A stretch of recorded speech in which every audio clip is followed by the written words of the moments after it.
স্থানীয় সময় বুধবার ইন্দোনেশিয়ার পশ্চিমাঞ্চলীয় প্রদেশ ওয়েস্ট জাভার ব্যান্ডাং শহরে সরকার কর্তৃক বিনামূল্যে দেয়া খাবার খেয়ে হঠাৎ অসুস্থ হয়ে পড়ে শত শত শিক্ষার্থী। একসঙ্গে এত শিক্ষার্থী অসুস্থ হয়ে পড়ায় হাসপাতালের জরুরি বিভাগে দেখা দেয় প্রচণ্ড ভিড়, ভেঙে পড়ে স্থানীয় চিকিৎসা ব্যবস্থা। রাজধানী জাকার্তা থেকে প্রায় 150 কিলোমিটার দূরের ওই জায়গায় ছোট ছোট হাসপাতালে স্থান না পেয়ে অনেককে নিকটবর্তী সিলিলন সরকারি হাসপাতালে পাঠায় স্থানীয় কর্তৃপক্ষ।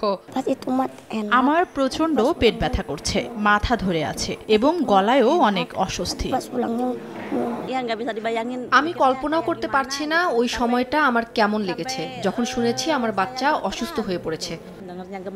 কর্তৃপক্ষ জানায়, প্রেসিডেন্ট প্রাবোওর বিনামূল্যে পুষ্টিকর খাবার কর্মসূচির আওতায় এর আগে গত সপ্তাহে পশ্চিম জাভা ও সুলাওয়েসিতে প্রায় 800 শিক্ষার্থী অসুস্থ হয়। জানুয়ারি থেকে এই কর্মসূচি চালুর পর এখন পর্যন্ত 6450 শিশুর খাদ্যে বিষক্রিয়ার রেকর্ড পাওয়া গেছে। কর্মসূচিটির আওতায় এখন প্রতিদিন 2 কোটির বেশি শিশুকে খাবার দেয়া হচ্ছে, আর বছর শেষে তা 8 কোটি 30 লাখে পৌঁছানোর লক্ষ্য ধরা হয়েছে।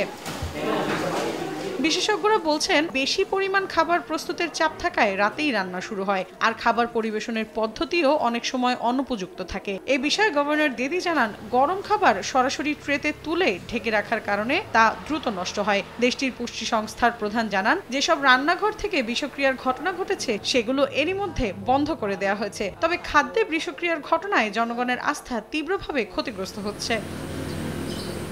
মৌসুমী সাথী, সময় সংবাদ।